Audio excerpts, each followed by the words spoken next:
8টা ticket declare কৰিছে ছাৰে প্ৰমোদ ছাৰে, কিন্তু এতিয়া 14 নম্বৰ কাৰণে এতিয়ালৈকে মানে সেই টিকেটটো ডিক্লেয়াৰ কৰা নাই।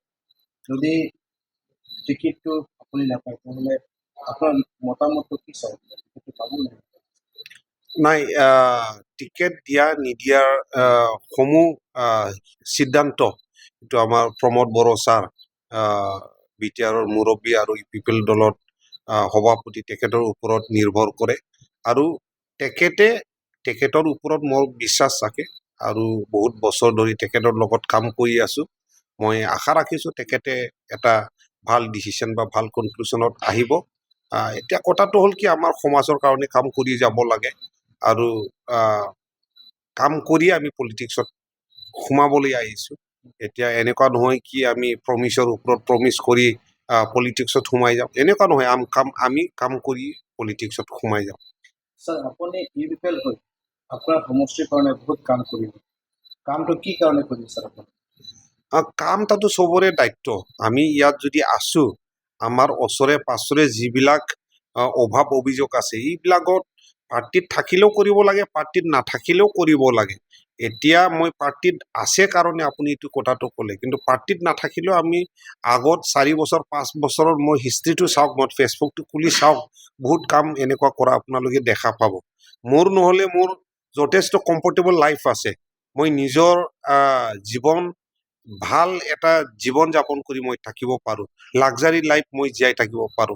তথাপিও মই এইবোৰ পথটো মই বাছি লৈছো কিহৰ কাৰণে? আমি ৰাইজক সেৱা কৰাৰ কাৰণে।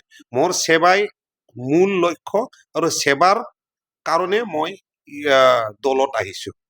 ছাৰ, যদি আপুনি ইউপিএল হৈ টিকেটটো নাপায় তেন্তে আপুনি বেলেগ পাৰ্টিত যাবলৈ সম্ভাৱনা আছে নেকি? মই ডাইৰেক্ট ৰিপ্লাই দিছো, বেলেগ পাৰ্টিত মই ক'তো নাযাওঁ। ছাৰ, সন্থাল আৰু আদিবাসীসকলৰ ভোটিং চিৰাং দৌৰাৰ কাৰণে ছাৰ আপুনি স্পেচিয়েলি কি কাম কৰিব বিচাৰিব? ছাৰ, চৰকাৰটো যদি টিকেটটো পোৱাৰ পিছত যদি আপোনাৰ চৰকাৰটো ভাল বিচাৰে, সন্থাল আৰু আদিবাসীৰ কাৰণে আপুনি কি কাম কৰিব বিচাৰিব? চান্তাল আৰু আদিবাসীৰ মাজত মই এজন ডাঙৰ হোৱা ব্যক্তি। মোৰ গাঁও মদাতি আছিলে, মোৰ চোতালৰ ওচৰতে চান্তালী মানুহৰ ঘৰ আছিলে, মোৰ বন্ধু বান্ধৱ তাতে আছে।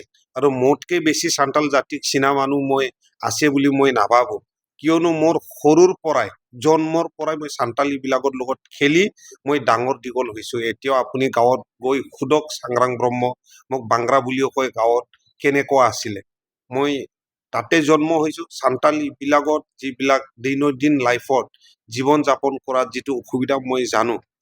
ইয়াৰ কাৰণে প্ৰথম ইছ্যুটো হ'ব মাটি পাট্টা বা লেণ্ড সেটেলমেণ্ট। এইবিলাক চান্তালী সকল আৰু বাকী জনগোষ্ঠী বিলাকৰ কাৰণেও আমি কৰি দিব লাগে। ইয়াৰ পিছত চান্তালী বিলাকে মষ্টলি এগ্ৰিকালচাৰ, খেতি কৰি খায় আৰু লেবাৰ কৰি খোৱা মানুহবিলাকো আছে।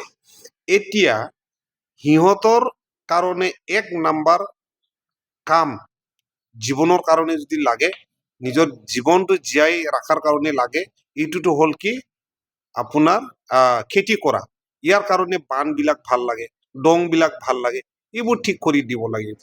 আৰু তৃতীয়তে আপোনাৰ চান্তালী বিলাকত মই দেখিবলৈ পাইছো সোমাই আৰু মই তাতে মদাতিৰে মানুহ যিহেতু, ৰাস্তা ঘাট বিলাক যথেষ্ট বেয়া হৈ আছে।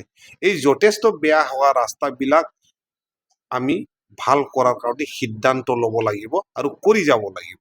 প্ৰথম পেজত সব জায়গাতো গভৰ্ণমেণ্টৰ ফাণ্ড আপোনাৰ একবাৰ এক শ্বটত সব নহয়। প্ৰথম শ্বটত চেণ্ড গ্ৰেভেল সব কৰি যাব লাগিব। ইয়াৰ পিছত যিবিলাক চেণ্ড গ্ৰেভেল হৈছে এইবিলাক CC ব্লকত কনভাৰ্ট কৰি যাব লাগিব।